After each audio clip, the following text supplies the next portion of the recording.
that the Bible has a lot to say about past experiences of how people have gotten into power, and because of an economic crisis, some like we're facing today, they have consolidated power, and it has not always been for the good of the people, all right?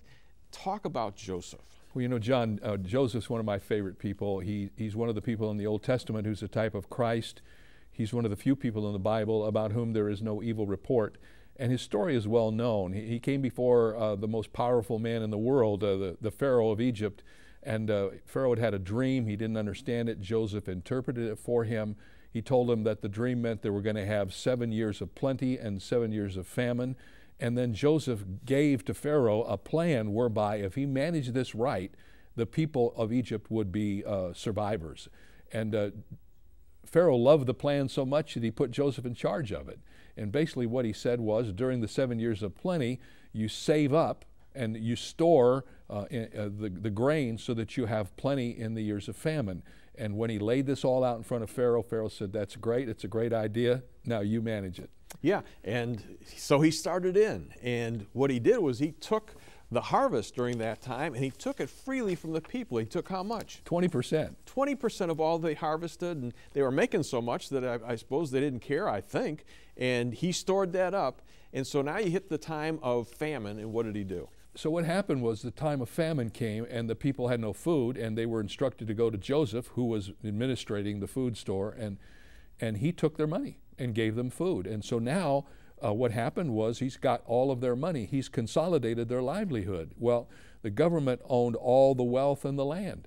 Well, there was still a problem, and there still was not enough food. And so he came, this time the Egyptians came, and he says, "Well, I've got your money. If you want to keep eating, give me your livestock." So now he's got all their animals. He's got all their livestock. And of course, back in those days, John, as you know, the whole economy was agricultural. So basically, he's got everything that means anything monetarily to them, but he's not finished because the famine's still not over. They now still don't have any food, and they come back to Joseph, and this time he takes their land. So now he's got their livelihood, he's got their livestock, and he's got their land. And the people were now servants of the state, totally dependent on Joseph to find new ways to let them purchase grain with their families.